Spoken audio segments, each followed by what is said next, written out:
our loved ones. They definitely have priority over our lives, over our time.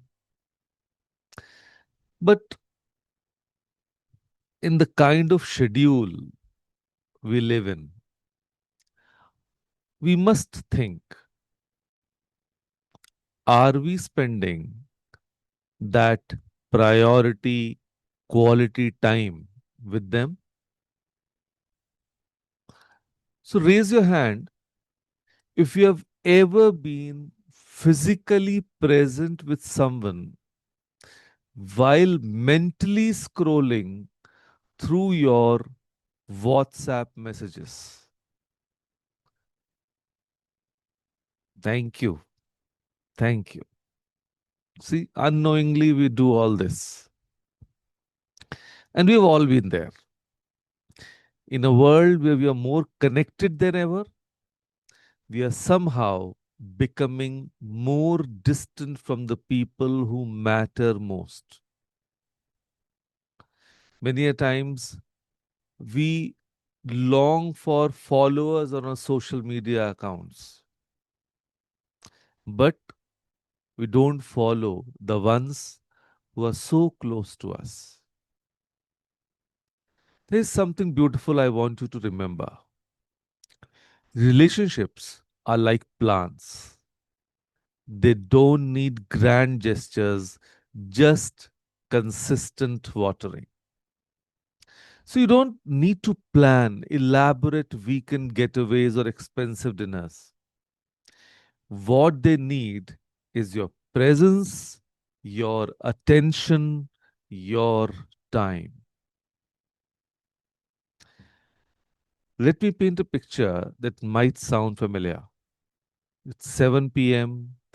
Meera auntie is in the kitchen, one eye on the dal, another on her phone checking office emails.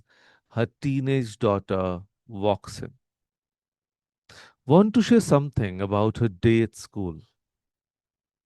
And what she says, "Ha beta, bolna."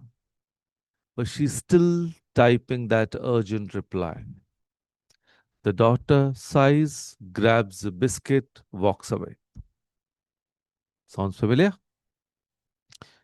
Or picture this: another teenager sitting at the dinner table with his family. Everyone's physically there, but mom's scrolling through Facebook, dad's checking cricket scores, and the teenager himself is texting his friends. They're eating together, but are they really together? So, that is what I call the busyness trap. We've become experts at being busy. I'm so busy has become a default response, almost a badge of honor. But here's the uncomfortable truth: busyness is not an excuse for emotional neglect. Your loved ones don't need your leftover time, they deserve your prime time. Think about it. We schedule meetings, appointments, even gym sessions.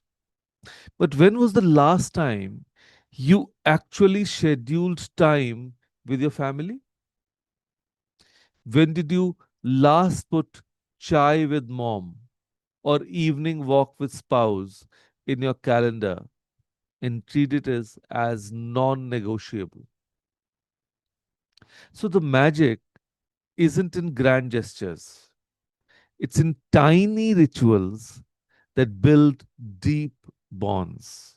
So let me share some examples that might resonate. In many Indian homes, there's that golden hour around 4 p.m. when the tea is brewing.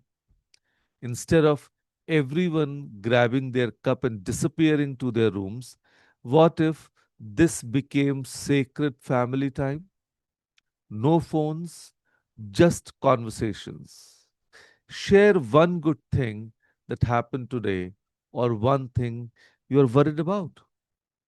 So that's the sacred tea time. Or let's talk about the no phone dinner rule. Revolutionary concept, I know. But imagine actually seeing each other's faces while eating instead of the blue glow of screens. Start with just 20 minutes. You'll be amazed at what you discover about each other. Or the bedtime story revival. This isn't just for little children. Teenagers and adults crave connection too. Maybe it's a sharing a family story, discussing the day's events, or simply asking, how are you feeling? Before saying good night. And the weekend morning ritual. Saturday morning could be a pancake making time while everyone helps. Or Sunday could be the day you all watch an old Bollywood movie together, complete with commentary and laughter. Here's what I've learned: it's not about having hours together, it's about being fully present in whatever time you have. In 5 minutes of undivided attention can be more meaningful than 5 years of distracted presence. So, when your child comes to you with a problem, close the laptop. When your spouse wants to share something, put down the phone. When your parents start telling that story they've told 100 times, listen as if it's the first time. Presence is the real gift. So, I actually want to share an incident from my own life. And you can say, though no excuses, let's say, learned the hard way. 2 years back, I lost my best friend. Though we kind of chatted every day, but because of our busyness, we were not able to meet personally. But then one day he needed some help. I went to his office in the morning and spent the whole day with him. I took lunch with him. He had some meetings with his buyers and all. I went along with him. So even so, during the travel time, I could spend my time with him. And of course, by evening, I came back home and there was some leftover course with him. So I told him, okay, I'm going to Chennai. So after a week, I'll be back.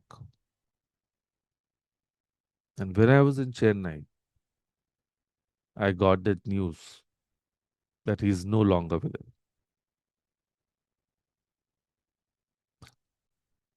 Of course, now I can't meet him anymore.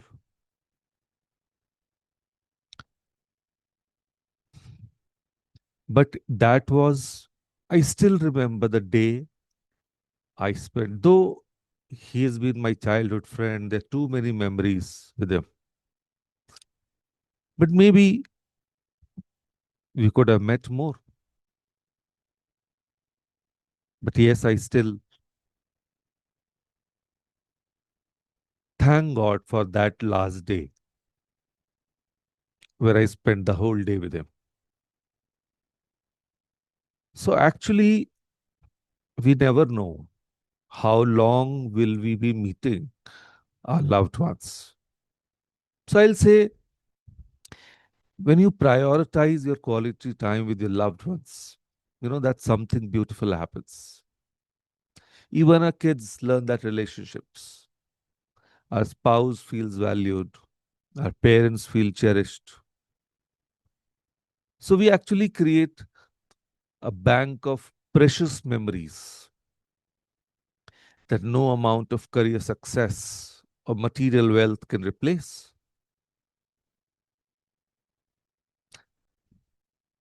So here's the challenge for you: And that is what I want you to do today. Not tomorrow, not next week, but today. Schedule 30 uninterrupted minutes with someone you love. Put away all devices. Look them in the eye. Listen with your heart, not just your ears. And after this time together, reflect on this question: what did I notice when I was fully present with them? I guarantee you will discover something new about someone you thought you knew completely. Because in our race to provide for our loved ones, let's not forget to actually be with our loved ones. Years from now, they won't remember the extra hour you worked or the social media post you liked. They'll remember the evening you sat together without rushing. The conversation where you really listened.